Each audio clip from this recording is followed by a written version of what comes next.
Welcome to A Bevy of Bloods, a fan podcast of the Sydney Swans Football Club. My name's Noddy, joined as always by Stevo. And in this episode number 26, we're going to talk about the elimination final just played against the Giants, a few general topics in the AFL, as well as a quick chat about the Swans list, and then finish off with all of our tips for week 2 of the finals. So to all you Cygnets and Swanlings out there, fluff up your tail feathers and settle in for a potentially biased yarn about all things to do with our beloved Bloods.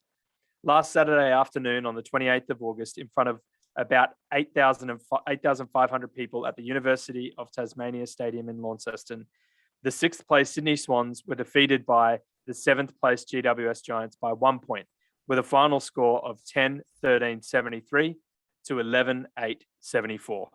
Okay, Stevo, first impressions. What do you think of that? Oh, mate, look, gutted, hey. I'm absolutely gutted. It was a heart-wrenching way to end a fantastic year. And I think I feel worse even now that it's sunk in. Maybe I was a bit more philosophical after the match even. We were texting straight after. I was like, it was a good season, good kids. Now I just feel crap because the season's over. I felt that immediately after the game. And you were so chirpy and chipper. And I was like, how is this guy not feeling this right now?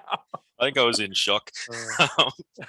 But look, I mean, I'm proud of the team, and not just the players, but the whole Swans organisation. For getting to the finals in such a season with so much going on after 2 years in the bottom four was great. And I don't know. I mean, you get a bit caught up in the heat of the moment in the game and focus on just this goal and that point and whatever. But looking back, it was a game we had lots of chances to win and we let it slip. I mean, and the Cats looked vulnerable. I reckon we really could have had a good shot at getting into at least a prelim final. And then, once you're there, who knows? And, it was great to fight back from 5 goals down, almost get up.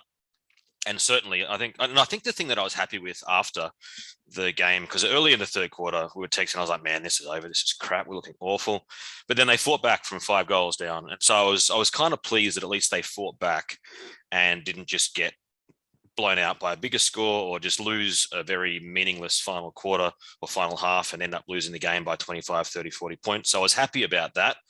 But it would have been nice to get it, wouldn't it? Yeah. I was the same. I'm going to use some different words. I was flat. I was despondent. I've been aimless and hapless and joyless. And yeah, look, these were all the things that I was feeling like the second it went. The players on the field were like, they were just hunched over and just gutted, right? And we're all feeling it, Swans fans, and everyone within the club is feeling it as well. I know my Swans group, they were all feeling pretty flat. That night and the day after, and no doubt now still when we're recording on Tuesday, and we probably will for the whole off season, to be honest. But look, it was a close first quarter, a pretty bad second quarter, a solid third quarter, as you said, as we got in the game, and a very wasteful fourth quarter. And it was one of our worst quarters of our whole year by conversion, but I'll discuss later in stats. One pleasing thing, obviously, other than the fact that the bounce up the ladder and all that stuff we'll touch on in a sec, sounded like we actually had the support of the crowd down there in Lonnie with some really solid booing kicking in when the umps made calls against us. So I love that much. Want to say thanks to our Tassie-based Bloods brothers and sisters. So yeah, obviously sorry we couldn't get the job done on the day, but that was still pleasing to see for me. But what were your key takeaways, Stevo? I guess it's echoing a bit what I already said, but just, disappointing end to a great season. And we've come a long way from expectations at the start of the season. I would have been happy with a finals appearance. I would have been stoked. If you told me in March when we started the preseason or whenever it was that we're going to hit the finals this year, I'd be happy. But then, as things change, expectations shift. And it now feels a bit like a year where we fell short of where we could have been. We went into that game 4 wins ahead of the Giants on a ladder, 3.5 wins. That's a lot. Most years, Giants with 11.5 wins don't even make the finals. I look back in the last 10 years of finals, only once besides this year would that have got you in the top 8. So we started favourites, and even with some very important players out, we should have won, really. And I guess, leaning onto that point about the players a little bit, I felt like there was no support for Parker in the midfield. Really, like they tried hard, like Hewitt, Florent, Lowbottom, they're tryers, but they're not A-graders, and we can't expect them to be. Rowbottom's a young one coming up. Florent and Hewitt, they're good players, but they're not elite. Like they're not Kennedy, they're not Mills. And these guys are fine when they're midfielders, 4, 5, and 6. But when they have to be midfielders 2, 3, and 4, we fall short a bit. And Parker on his own pretty much did the job of, two other players, which if you look at their numbers, Parker had 34 touches and Hewitt and Florent combined had 35. So that was the amount of heavy lifting that Parker was left to do. Yeah. And then Rowbottom was a couple of touches below those two. So Parker is really had to do a lot. But having said that, we do have exciting depth, but it is a bit raw. And I guess the other thing I felt that the most recent additions into the squad, like into the team in the last couple of weeks, so Reed, Bell and Warner, didn't really have much of an impact. They had 23 touches between the three of them, so we didn't get a huge amount out of them. So our best 22 to 25, I think, is outstanding, but we do drop off a bit after that when it comes to winning games like this, like big finals games. Yeah, look, for me, in a game sense, we didn't get that even spread of goal kickers or goal contributors like we did last week and we have in the past, probably the last run of the season, after the bye. But you can chalk that up to finals pressure. I think you really can. And even though it's still very fresh and painful, no doubt this experience will make us better in the long run. I think they were saying there's 10 players playing finals for the first time from our young team. And I mean, that makes sense, when you go through and you look at the stats and who's done what throughout the game and when, and there was a fair bit of not standing up when they needed to, and you could say that's the pressure of a final. But nevertheless, fantastic effort, rise up the ladder. We need to use this close loss to galvanize the playing group to make us even better from next year onwards. And obviously the expectation shifts again, and suddenly Sydney's one of these teams that should be in the final. So a very short rebuild, as it were, but it'd be interesting to see how we go over the off season and head into next year and see if anyone's going to pick us to make the 8, other than Damo and Connolly. So look, I'm just going to say, like, once is a fluke, twice is a coincidence, 3 times is a trend. The Giants are officially our new finals bogey team of the last 5 to 6 years, right? And also, is Toby Green the most dislikable person in the AFL? Like, what was he thinking? Anyway, we'll talk about him in a moment. Yeah. All right, I'm going to just very quickly give a quarter by quarter breakdown, even though it's going to make us both cry when we do it. But righto, it was a dead even draw in the first quarter, 3 goals, 2 apiece. So pretty intense start there to the game. Then there was a huge second quarter by the Giants where they kicked 6 goals, 1 to our 2 goals, 2. In the third, we got the job done there, only slightly, 3 goals, 2 to the Giants, 2 goals, 4. And then here it is, guys, the fourth quarter. We've got 2 goals, 7 to 0 goals, 1. And that's how it went out. So I'm lost for words here. I'm still feeling it. Sorry, Stevo. Yeah. It makes me shake my head. All right. Stats, Stevo. Throw me some numbers, mate. Yeah, I'll start with one that just does a bit of an extra sum for what you just said in that last quarter. That's 9 scoring shots to 1 in the last quarter that we had. Yeah. That's stat number 1. And then look, inside 50s, we had so many chances to put a score on the board. We had 65 inside 50s to 46. That's a positive differential of 19, which is huge. And to give it a bit of context, normally in an average game in 2021, the Swans have had 54 inside 50. So we had 11 more inside 50, so roughly 20% more than we would normally get. And the Giants are normally getting 49. So for 46, that's about right for them. So they got roughly what they would get. We had a dominance of inside 50s and we couldn't do anything with it. And then talk about not doing stuff with it, like the behinds in the last quarter, as you said, 2 goals, 7. And the last 6 scores of the game were all behinds. So, there's a lot of guys had opportunities throughout the game. We had, I think 7 or 8 players that scored more behinds than they scored goals. Hayward scored 0 goals, 2. Rowbottom, Hickey, McLean, Wicks, Florin and Parker all scored 0 goals, 1. And then, Heaney and Franklin and Papley all got multiple goals and all kicked pretty straight. So that was the game, wasn't it? I think that if you added those players you just mentioned there, like Hayward, Rowie, Hickey, McLean, Wicks, Florent, Parker, maybe Bell as well. I actually know he scored a goal, so we'll keep him out. And that's the other thing we've got to remember, guys. Bell scored a goal and then missed one. So, go easy on the guy.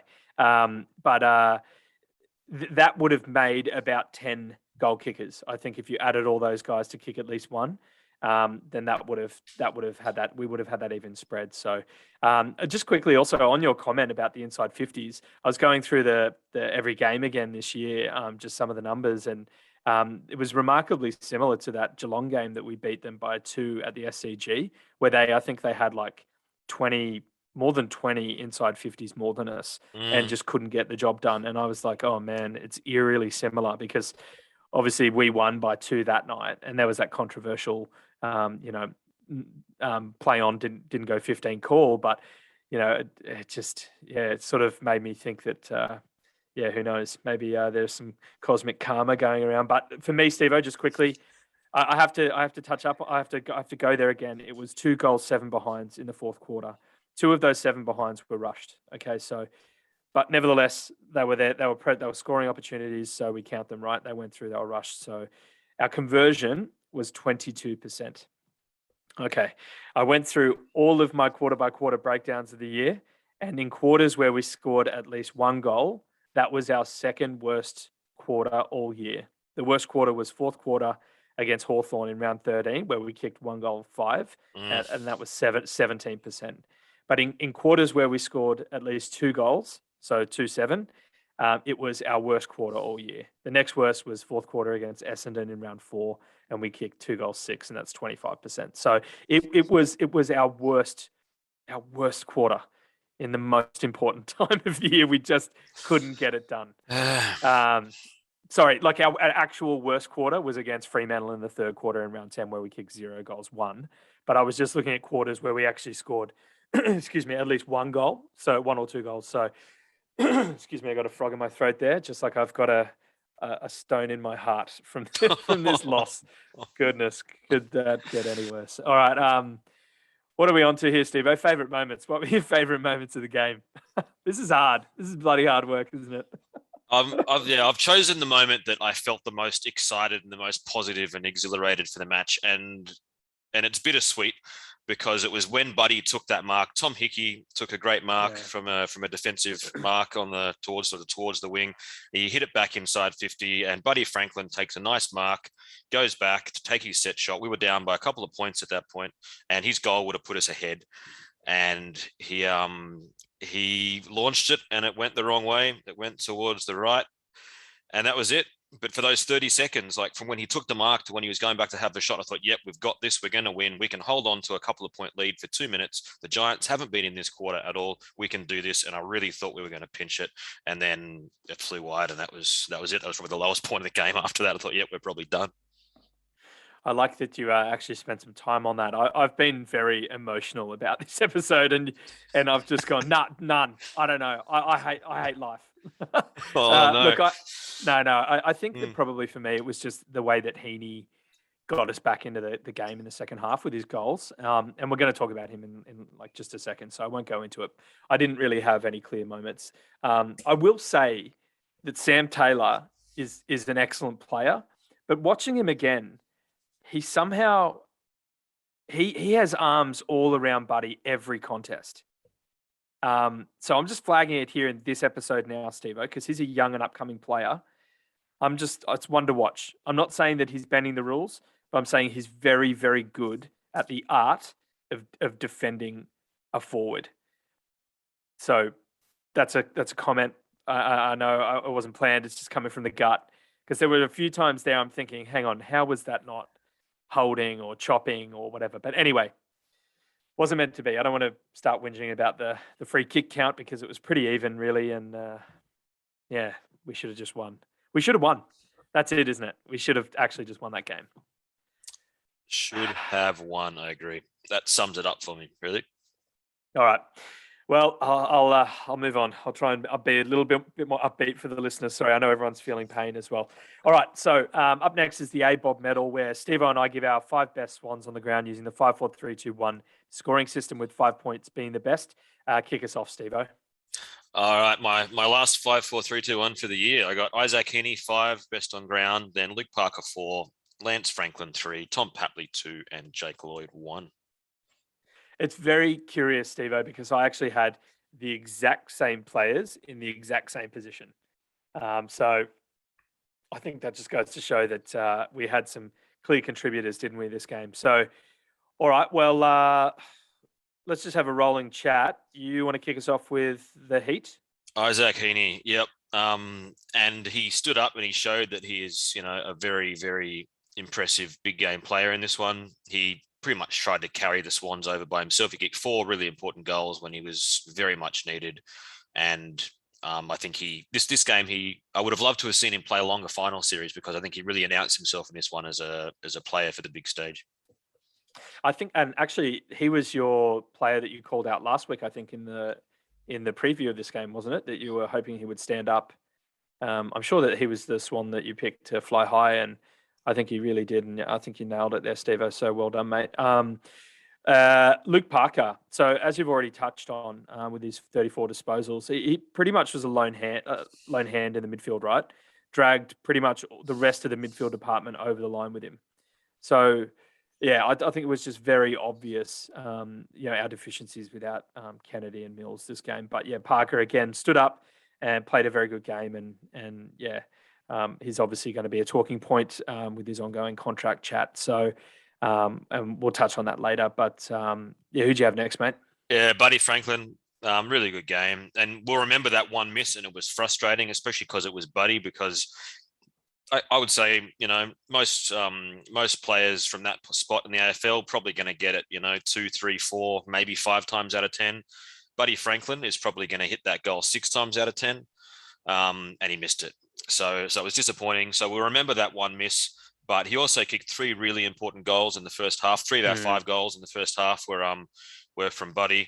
And on top of that, he looked dangerous whenever he was around the ball, and he worked hard up the ground to give us a target up the ground to sort of mix things up with how the ball was coming forward. So I thought really good game from Buddy. Yeah, definitely. Look, I'll just add to that, Stevo. He kicked 2 goals. Oh, sorry, yeah, kicked 2 for the game, right? Or 3? No, kicked 3. 3, yeah. So he's ended up on 51 goals for the year, right? 51 goals, 24 behinds from 23 games. So an average of 2.2 goals a game. So he's got 5 goals to go to reach the magical 1,000 next year. So hopefully, I guess the silver lining is that might take place in front of fans at the SCG. And hopefully in a world where things have settled down a little bit with coronavirus, with the double jab, the double dose and everything we're striving for these days. So, yeah, all right. I'm going to have a quick word about Hapley. So, obviously, gave some spark in the forward half as well as in the centre. And I think we spoke about that last week. He was probably going to play a little bit more time in the mids, and he did, especially in the first half when we're lacking. But 2 goals, kicked 2 goals, and you saw him in his copybook, trying to rev everyone up, like, come on, let's do it, boys. And I thought it was going to help, but obviously hoping he would bob up towards the end of the match with the match winner, but it didn't come to pass. But still played a pretty good game. Yeah, he was good, Papley. And then I guess the last one I had was Jake Lloyd across the back half. I mean, he was really quiet in the first half. He hardly touched it in the first half. Really, I think he got quite a bit of attention. But then he ended up with 21 touches in the game, 95% disposal efficiency. So he just doesn't waste the ball. And I really value that across halfback, someone who, is going to use the ball well, hit their targets, transition play. So I thought Jake Lloyd has had a really good year, and he played another pretty good game. Well, just we'll say at this point that you and I, once they announced the All-Australian, and we'll talk about that in a sec. Sorry to get ahead of ourselves. You and I had a little bit of a debate. Well, no, I think we're both on the same side about how Jake Lloyd definitely should have been in the team over Bailey's. Yeah, whoever that bloke from the Bulldogs is that played like 3 good games at some point early in the season. One of the Baileys. Yeah, Bailey Dale, I think is his name. But Dale, yeah.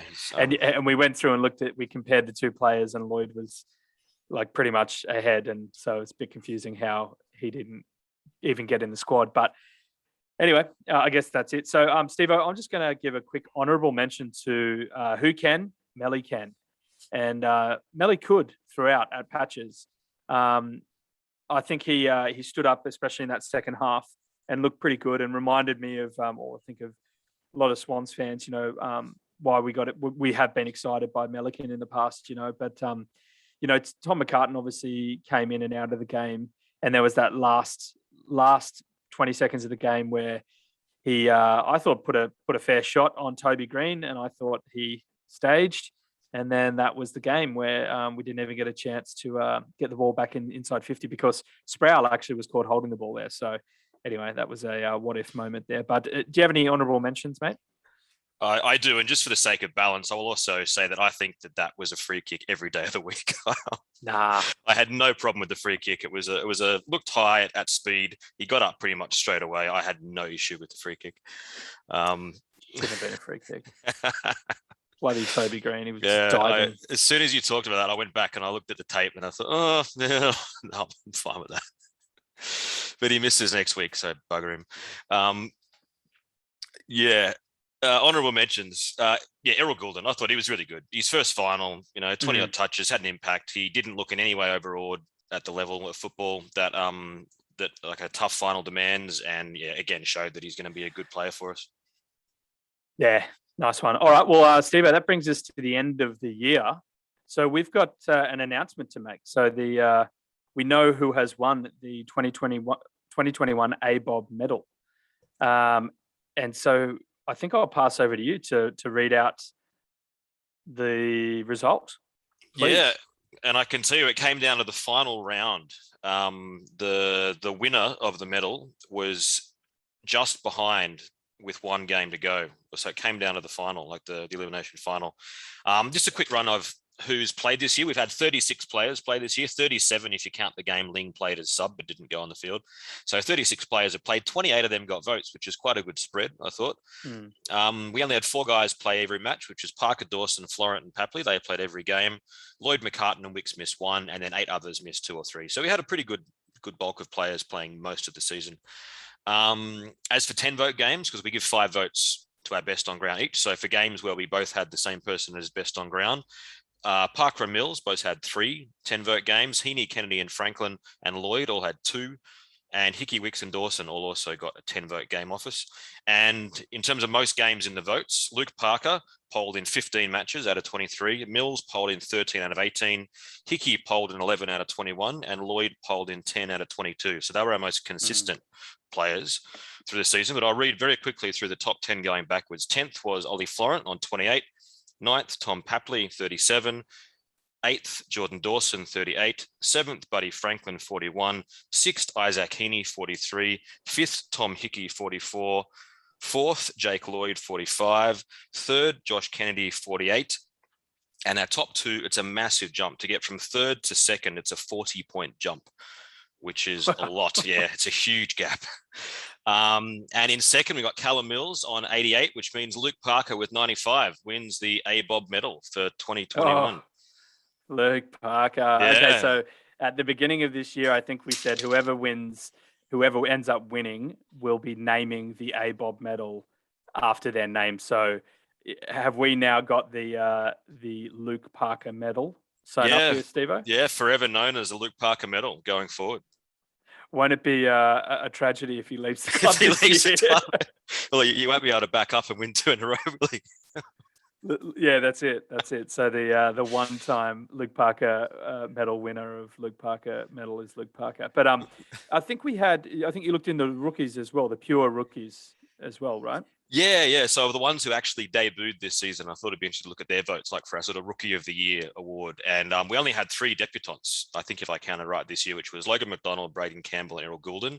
Logan McDonald got 1 vote. Braden Campbell got 9 votes, all in the one match, in fact. And Errol Goulden got 12. So he was our highest polling rookie of the year.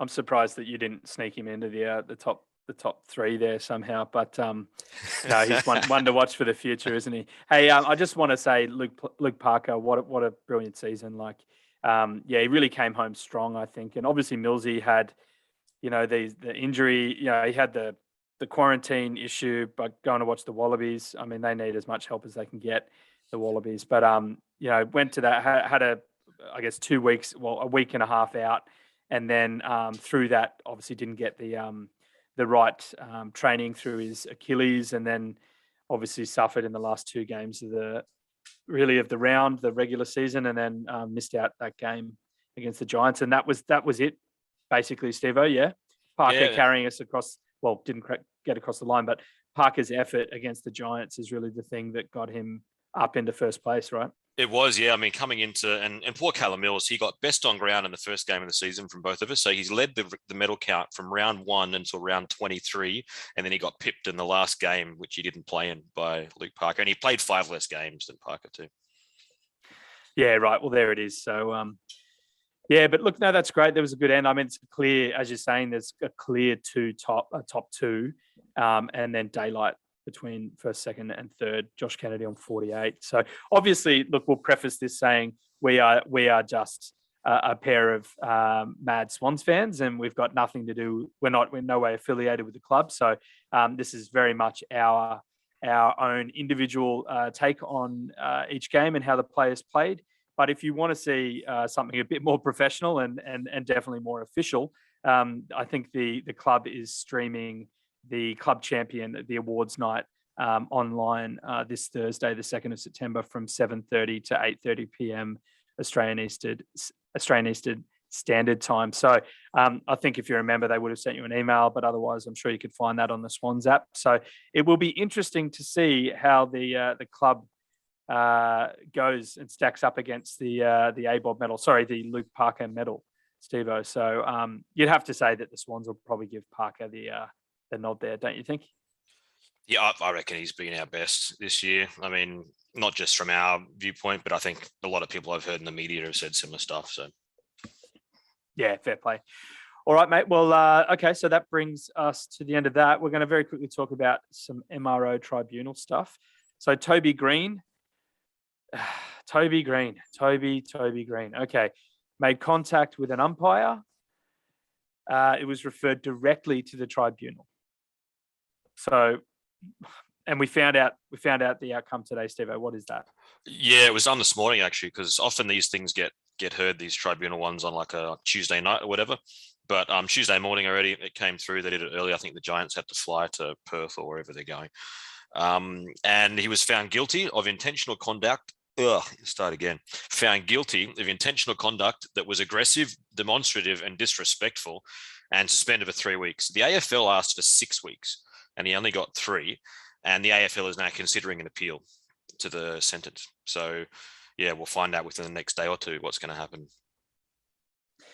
Interesting. So, okay, so it's given 3, and the AFL are saying that's not enough. Yeah, they asked for 6. Yeah, right, cool.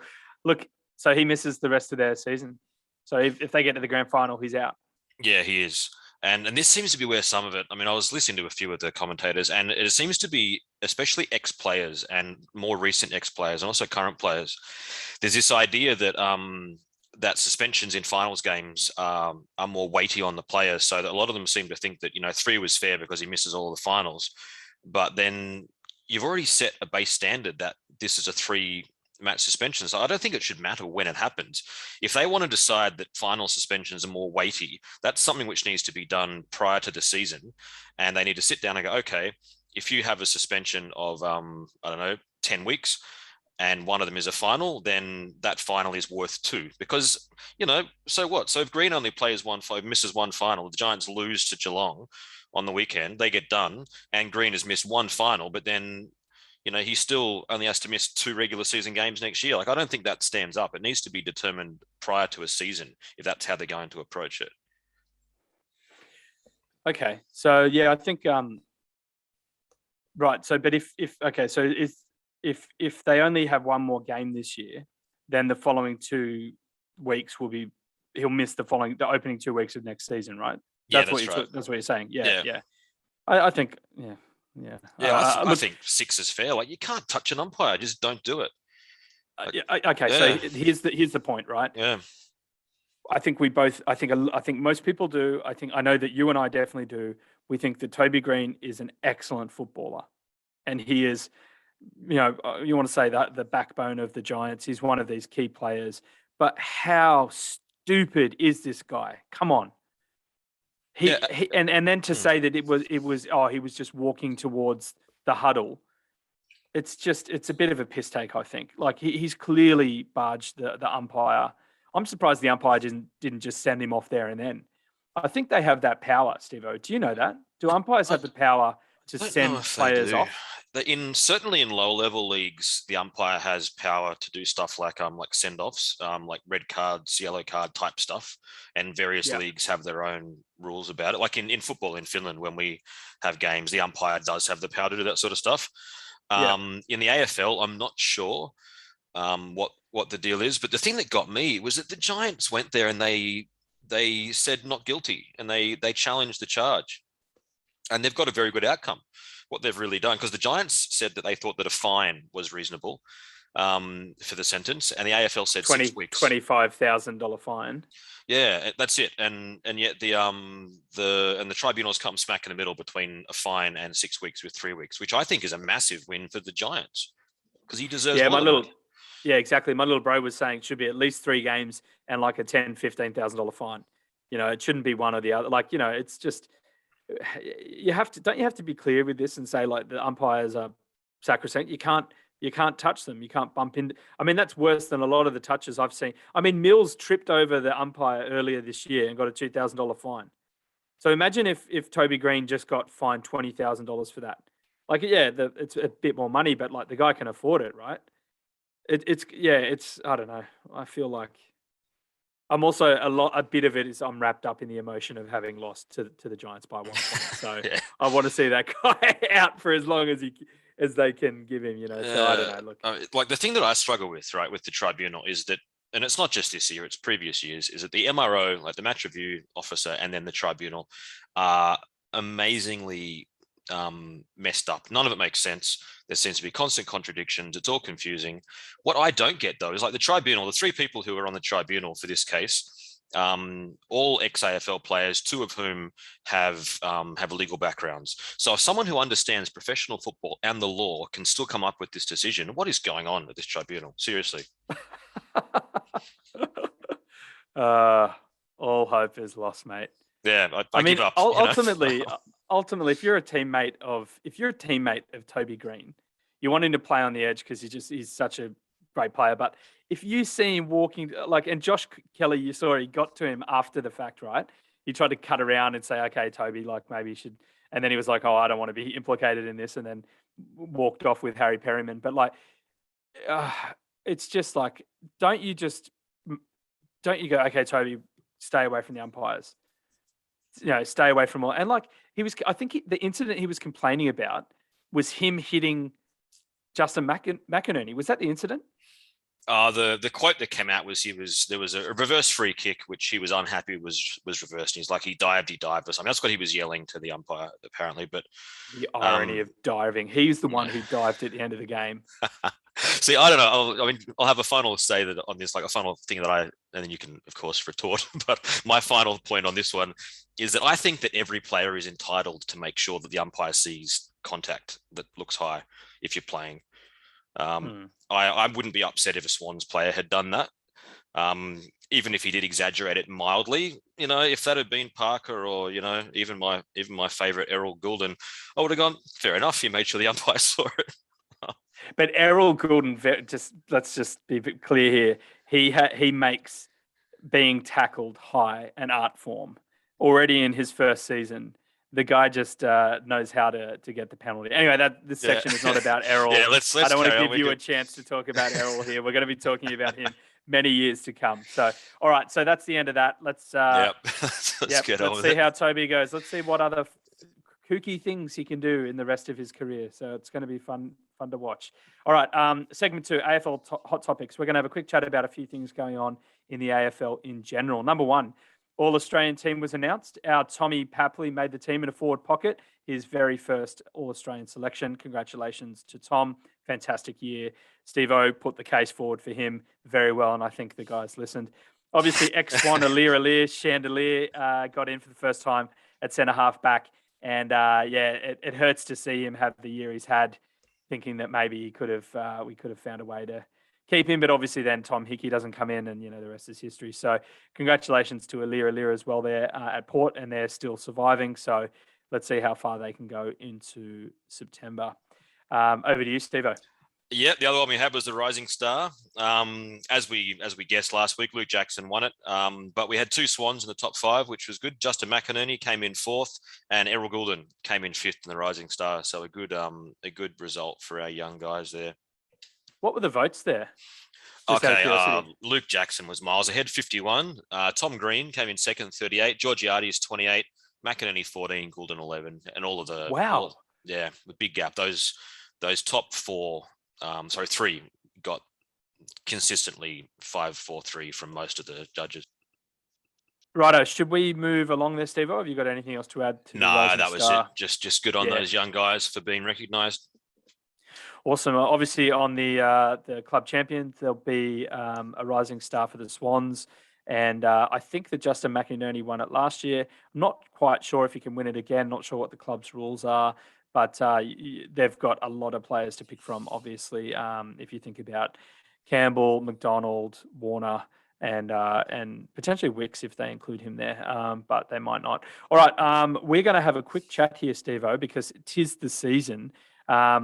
Delistings and retirements. So we just want to get into this before some of the players announce potential retirements, and if before the club lets go of some of these players, just so that we can say, "Oh, we saw that one coming," or "We totally stuffed that up." All right, talk us through how we're going to do this, Steve-O. We were trying to think of the best way to do this because we've got quite a few players that are off contract this year, and so it's not too confusing. We've split them up into 4 different groups. So we've got our sort of like our best 25, 26 players, and then some fringe players, and then our depth players, and then some like youngster development ones who haven't really played any senior footy at all yet. So. Okay.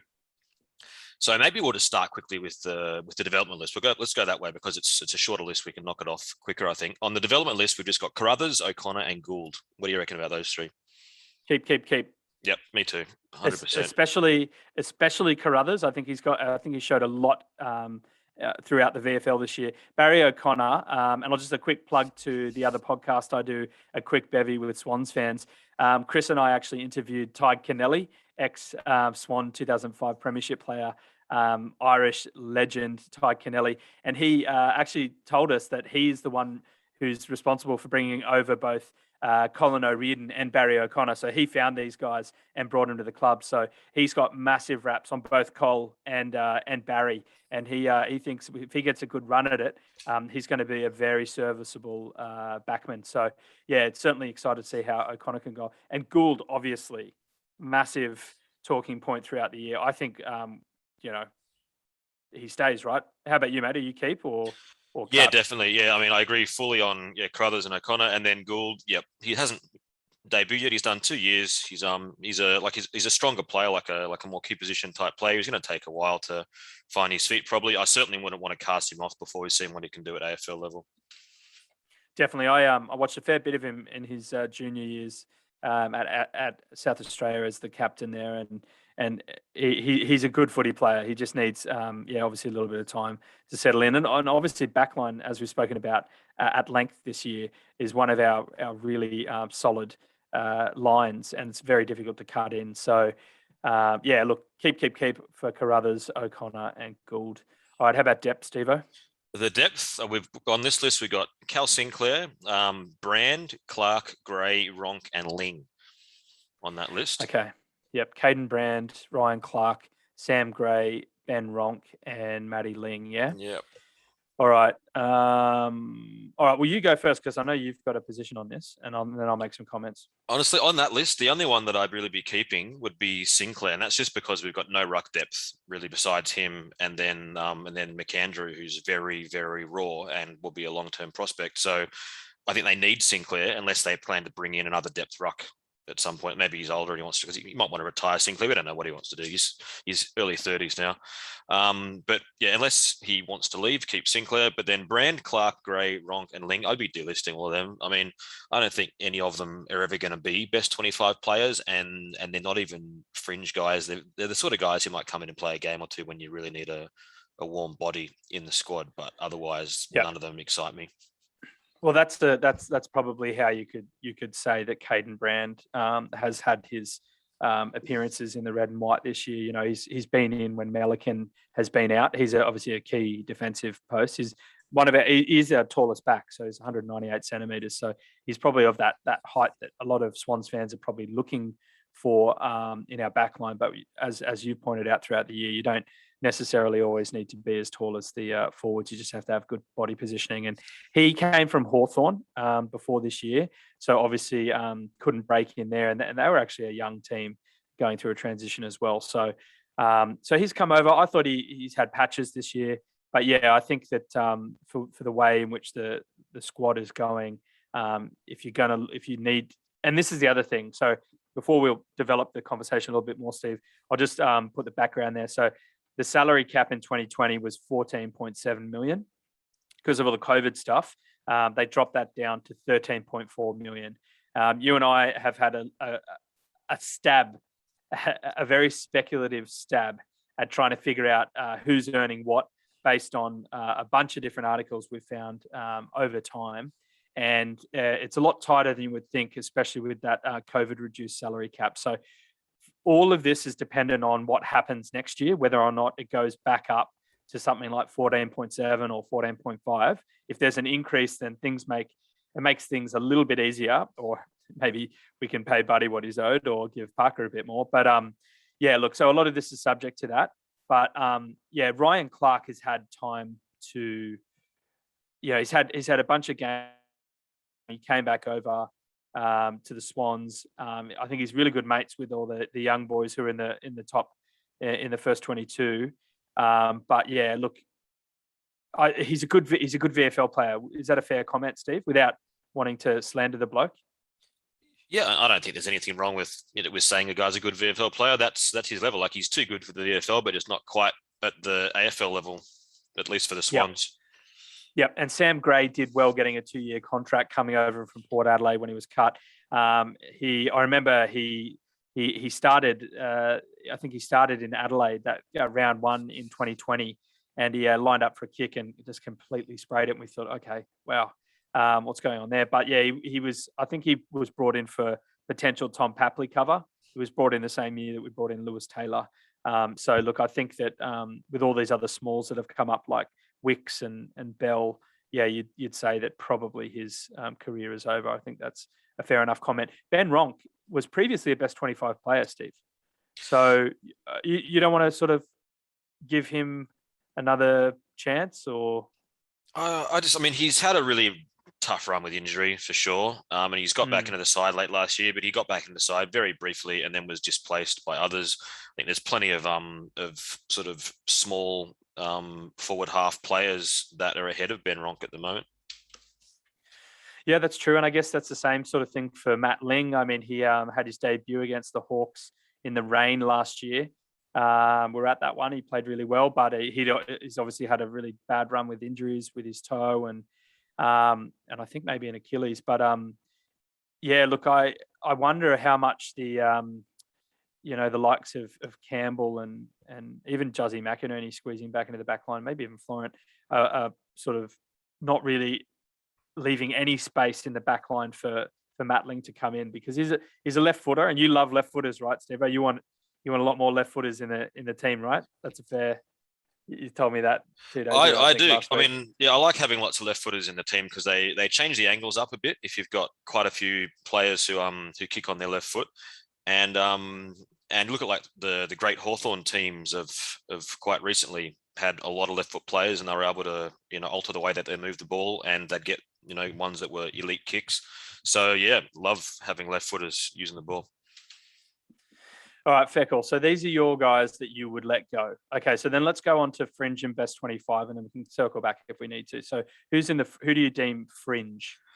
By fringe, I've got players who've been playing quite a bit of seniors this year, but probably less than half of the season in the team, and coming in occasionally in for bursts and stuff.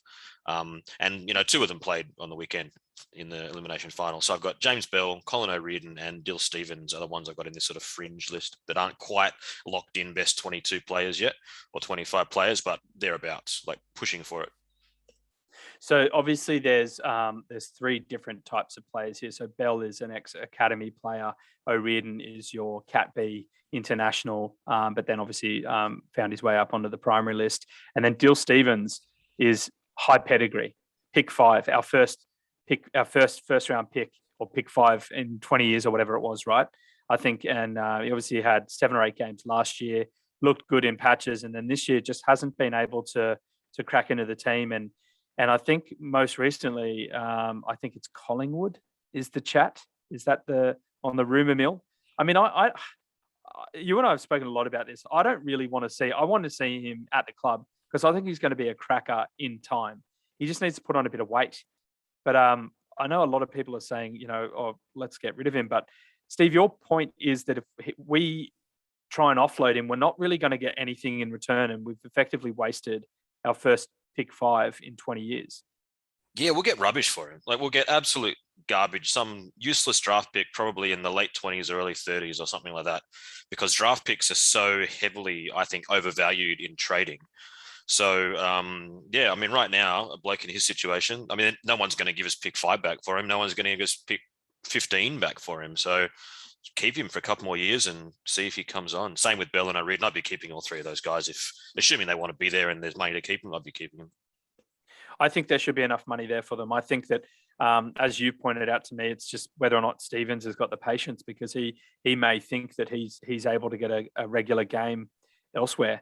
But I just think that, and we've spoken about this, like maybe the Swans are better at finding players who, outside of the draft, and informing the core of the team around these, the roughies, the diamond in the, like the likes of Papley and, all these guys that Jake Lloyd, currently Rampy, previously, Kieran Jack, Grundy, I think Nick Smith, Harry Cunningham, he's another current one. So, they've got a really good track record at finding excellent players, on the radar. But then when it comes to our higher end picks, we haven't always delivered. But let's hope we can buck the trend with these young guys coming through. Obviously, there's Heaney and Mills and Blakey and then the 3 from last year. So we're hoping things can go well with these guys. But yeah, Dill Stevens, I think, is at the front of a lot of Swans fans' minds. And yeah, I hope he stays. All right, best 25, Stevo, who are they? Yeah, and quickly also on that too. I mean, a lot of the picks we have had that have been first round picks besides Stevens and academy guys, they've all been like pick 14, 15. And that's not, you're already getting far less of a guarantee and of elite kid by the time you get outside the top 10. So, and that's the likes of Florence and Hayward, these sorts of Matty ones, Ling. Yeah, exactly. Yeah. Like even pushing down to like sort of Rowbottom, he was a bit lower in the draft, but 25, once you get past about pick 10-ish, it's not so easy to be sure you're going to get a gun. McCartan, I think, is 33. So well done there. But yeah, best. I mean, so these are the big names, I guess, that are out of contract. I'll start with the lower end. So we got Fox, Wicks, Sam Reed, and McLean are all out of contract, and then I guess the bigger names maybe is Dawson, Hewitt, and Parker, also all out of contract. Yeah. Okay. So definitely for Park, the combination of Parker, Hewitt, and Dawson definitely is going to come back to my earlier point about the salary cap, I think, because I think we were talking before we started recording, and that the rumor is that the Parker deal isn't done yet because they haven't reached an agreement on the length of the contract and then the monetary value of the contract, right? So he's obviously pushing for more than he's getting and longer than the Swans are willing to commit to Luke Parker, who's obviously fantastic player, and he's been a one club player so far, and he was pick 40 as well while we're at it. I guess it just depends on what he's currently on. And speculatively, we've found that maybe his current salary is 800. Maybe that's you reduce 30% there and come down a bit. I don't know. So maybe he sees himself as being worth in the realm of Josh Kelly. We saw him just getting, what was it, 10 million over 8 years or something crazy like that. So, look, you'd like to keep Parker, right? I can fast track the conversation. I'd like to keep every single person on that list that I just read out. Okay, great. Fantastic. I want to keep all of them. Yeah, okay. And I think that Reed is actually one that you could potentially find some, if you're looking at the you don't want to take a backward step as a player, like in your contract and your salary. But Reed is someone we've seen that has been largely displaced by McLean and Amati, and I think that you were saying that you could keep him as even a key back substitute if and when, like a bit of a depth player. If not, I think, if you don't mind me saying, Stevo, you've even said that if a player does need to get squeezed out, then a player like Sam Reed might be useful at a club like North Melbourne. Do you remember saying that? Yeah, I was just trying to think in terms of if he wasn't going to stay at the Swans, where might even want him. Honestly, I think that if he was squeezed out of the Swans, he'd probably not find a home. I don't know how many places want a 30-year-old forward who's, like, to be fair, like a sort of B grade player. Somewhat prone to soft tissue injuries. Yeah, I don't, and he's, like, from what I understand, he's well settled in Sydney. His partner is from Sydney. He's got a young family, so probably not that keen on leaving Sydney anyway. And yeah, so the only one I could think of that maybe might have space for like a 12 to 24-month key forward in his 30s might be North Melbourne, but who knows what they want to do, just because they're short of a tall forward. But there's other players like Tom Lynch from Adelaide, and who knows what's going to happen with Tex Walker there. So there's a couple of late 20s, early 30s key forwards floating around that could find their way to help the Roos out. But I mean, this is a Swans podcast, so stuff the Roos. And I don't think that he leaves Sydney, really. I think he'll probably just stay and be a support player. Yeah, I think as McLean and Amati have another big year next year, if I were him, I'd be playing it like, I'm here as for the club as a clubman. So stick around, kind of like what Cal Sinclair's done. He's like just battled along. He was our key ruckman when Naismith went down, and then they went out and found Hickey, and he's done it again this year. So that's how I'd probably be playing it if I was Sam Reed. But yeah, look, back to your who do you cut, and so the other thing is you've pretty much got to bring in the same amount of players for the players you cut, because you still need to have a maximum of 44 players on the list, and that's a mix of primary list, rookie cat A, rookie cat B, and potentially a new category for rucks next year. But that's something else that needs to be developed by the AFL. So you're saying if you get rid of Brand, Clark, Gray, Ronk, and Ling, we can replace those guys with youngsters, basically. Yeah, because you have to drafts. I think the rules are you have to take 3 in the national draft. That's the minimum in the main draft, and then 2 rookies, and there you go. You're back to the same size list as you had before. That's it. And 1 rookie can come from the national rookie draft, and then 1 might come from within the academy system. I know we've got a few youngsters coming through there as well. So yeah, okay, if they're the players you're looking at, I'd probably agree with you there, Stevo. I think definitely want to keep Carruthers. I really like the look of him. And then those guys there. Yeah, but so Hewitt there's talk of him going to Carlton. How can Carlton keep affording all these players? That's my question. So we know the salary cap is 13.4 million, and we've looked into what our list looks like and how tough that is. There's the top 25% of earners who are the top 8-9 players, and obviously Buddy is very expensive, so we lose maybe 400 or 500k there, but we gain so much. So I don't know.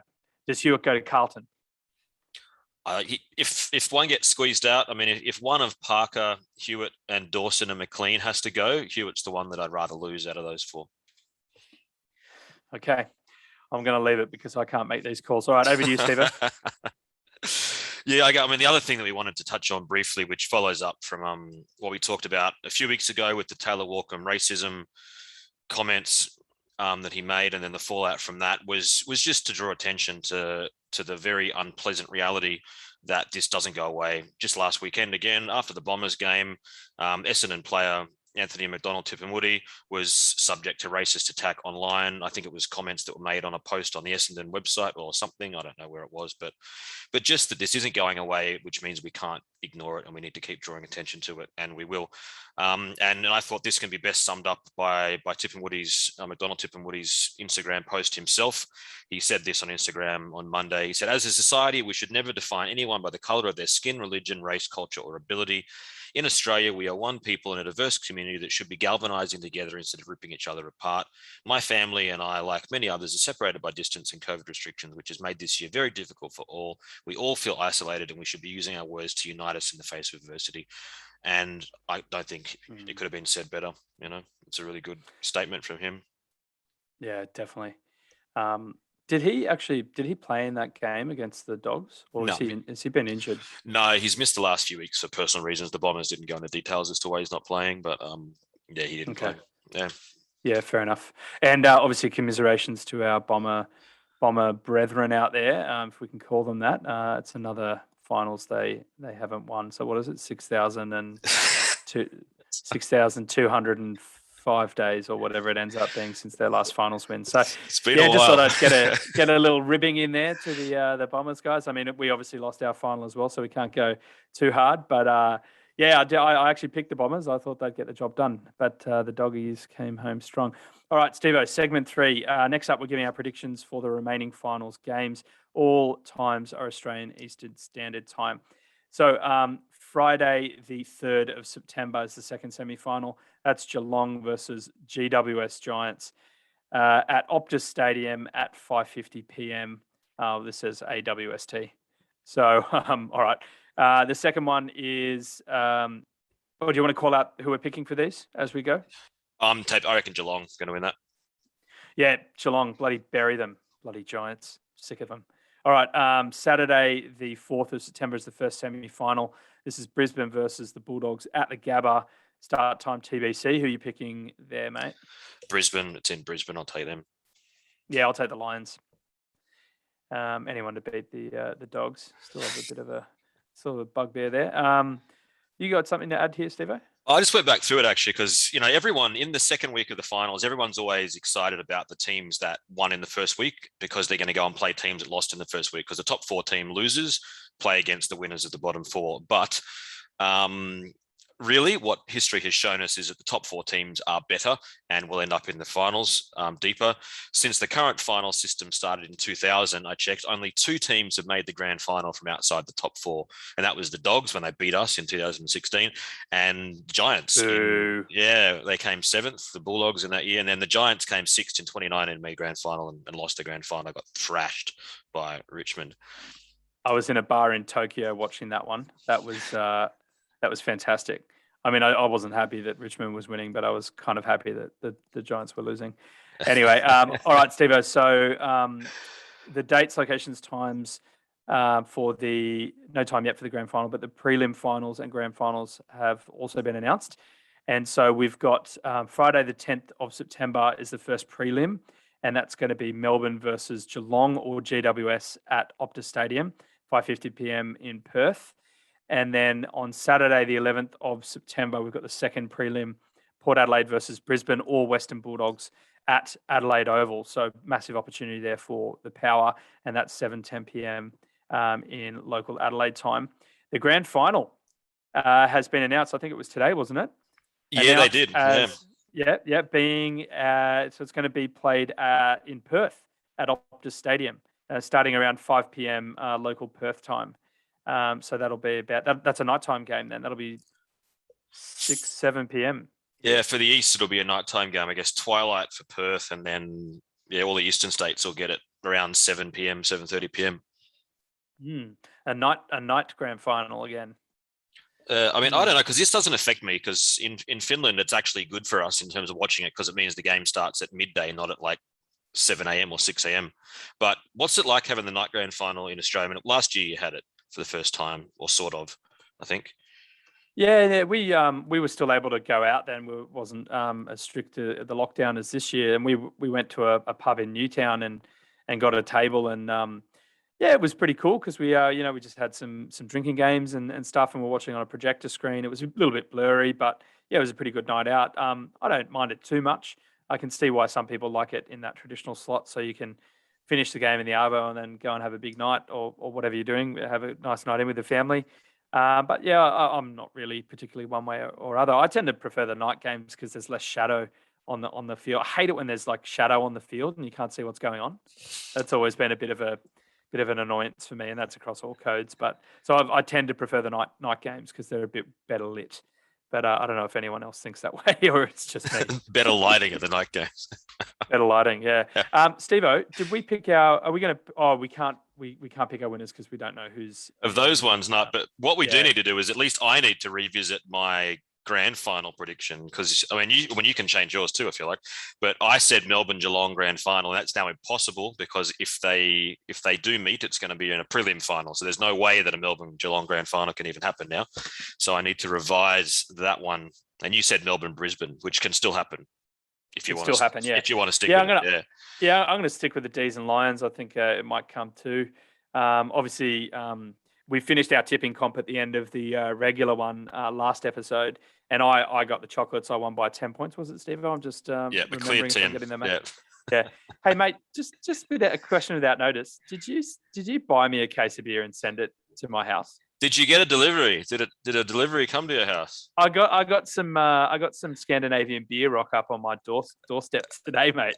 Yes, so it did arrive. Excellent. I couldn't send you Finnish beer because it was impossible, but luckily a local liquor store in Sydney stocks a Norwegian beer, which is very, very north and actually very close to the very north of Finland. So I sent you that one instead. Awesome, mate. Yeah, I actually popped one in the fridge because I had you didn't tell me, and I had no idea that it was coming. And then I got a delivery this afternoon, and Dan Murphy's. I was like, oh great, I'm expecting some wine. So I open. I go, this doesn't feel like wine, and there's 4 6-packs of a very good looking beer in there. It's Icebjorn, is that right? Am I saying that right? Icebjorn? Yeah, Icebjorn. Well, I don't know. I don't speak Norwegian, but I know some Swedish, and they're fairly similar languages. And so if it's what it is in Swedish, it means polar bear. Polar bear, okay. Yeah. And you obviously bought that for me because I won the tipping comp and you owed me a case. Yeah, yep. Okay. Cheers, mate. Beautiful. Well, I might, when I finish this episode, I'll go and have a nice cold Isbjorn. Yeah, beautiful. And tell me how it is. I've never even tried it. I want to know how it goes. Oh, fantastic. Send me something you don't know what it tastes like. Cheers, mate. It was the only Nordic beer I could find in the Dan Murphy's catalogue.